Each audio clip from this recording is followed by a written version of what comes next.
بعض غیر جماعت دوست یہ سوال کرتے ہیں کہ تمام مسلمانوں کا بھی یہ متفق عقیدہ ہے اور خود احمدیوں کا بھی عقیدہ ہے کہ اسلام کامل اور مکمل مذہب ہے، کامل اور مکمل مذہب ہے، اور قرآن شریف کی کامل تعلیم ہے، اور وہ بالکل اسی طرح محفوظ ہے جس طرح کہ وہ اپنی شکل میں تھا، اور وہ آج بھی موجود ہے، ہم اس سے رائے حاصل کر سکتے ہیں۔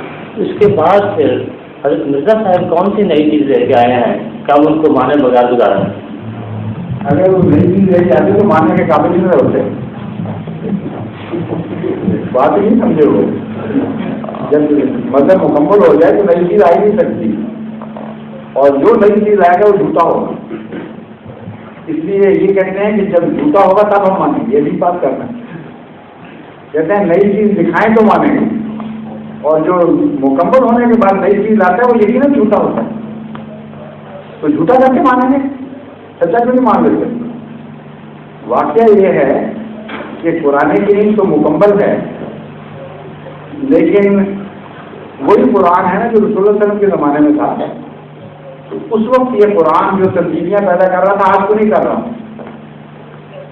آج کیوں اسی قرآن کے ہوتے ہوئے 72 فرقوں میں ظاہر میں جب دنیا مسلمان بن گئے، آج اسی قرآن کی موجودگی میں اس قدر ظلم اور بددیانتی اور بدکاری اور بے حیائی کیوں پھیل گئی؟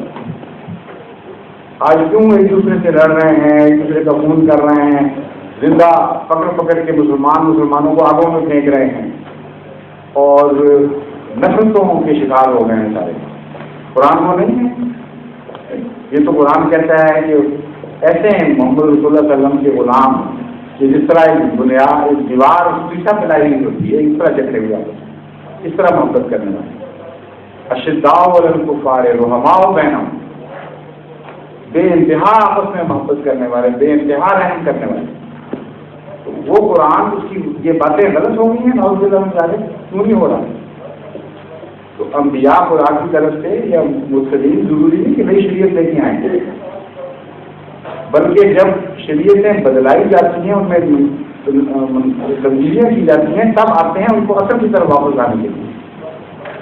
تو حضرت مسیح موعود علیہ السلام کے آنے کا مقصد یہ نہیں ہے کہ قرآن کریم میں اضافہ کریں، نعوذ باللہ من ذالک، اضافہ کریں گے تو لازماً جھوٹے ہوں گے۔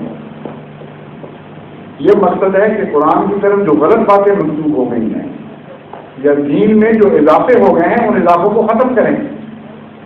اضافہ کرنے کے لیے نہیں، اضافے ختم کرنے کے لیے آئے ہیں، اور اضافے ہم دکھا دیتے ہیں آپ کو۔ اگر اضافے نہ دکھائیں تو ان کی کوئی ضرورت نہیں۔ اضافے تو اتنے ہو گئے ہیں دین میں کہ وہ نظر آتے ہیں چبھتے ہوئے آنکھوں کو کہ اس عمارت کا تو حصہ نہیں نظر آتے، یہ کیوں آگے بڑھ گئے ہیں تمہیں اتنا؟ آپ دیکھ لیں کہ قرآن کریم کے ہوتے ہوئے قبر پرستی بھی جائز قرار دے دی گئی، اور قبر پرستی کو شرک بھی قرار دیا گیا۔ کیا بنیادی اختلاف ہے کہ نہیں؟ کیا اگر ایک سچا مذہب اسلام ہے تو دوسرا اضافہ ہے؟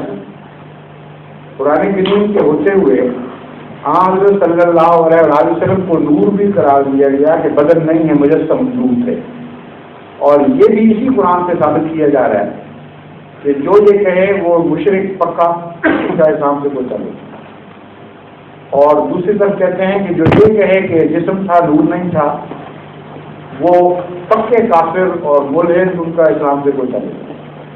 اب دونوں بیک وقت تو اسلام نہیں ہے نا، ایک وقت میں تو قرآن کی تعلیم نہیں ہوتی، تضاد نہیں ہے۔ جس کو بھی آپ اسلام قرار دیں گے دوسرا اضافہ بن جائے۔ تو اتنے بنیادی اختلاف ہیں کہ ان کی روشنی میں بے انتہا اضافے ہو چکے ہیں کامل دین میں۔ ان اضافوں کو مٹانے کے لیے خدا کی طرف سے ایک آنے والا ضروری ہے، اسی کا نام مسیح ہے، اسی کا نام مسیح۔ پھر ایک اور جواب اس کا یہ ہے کہ مسیح اور مہدی کی پیشگوئیاں اہمیت نے تو نہیں بنائی، حضرت صلی اللہ علیہ وسلم کی پیشگوئیاں ہیں۔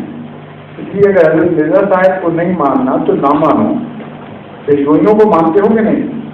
اور اگر مانتے ہو تو یہی سوال ہم تم سے کرتے ہیں کہ قرآن مکمل تو رسول اللہ صلی اللہ علیہ وسلم نے پیشگوئیاں کیوں کی ہیں مسیح اور مہدی کی آنے؟ جس پر قرآن نازل ہوا، جس پر دین مکمل ہوا، وہ تو پیشگوئی کر رہا ہے کہ اس قابل دین کے باوجود ایک آئے گا، اور 1400 سال بعد والے یہ زیادہ خیال رکھتے ہیں، کہتے ہیں کہ نہیں کوئی ضرورت نہیں آنے کی، دین مکمل ہو گئی. ظہور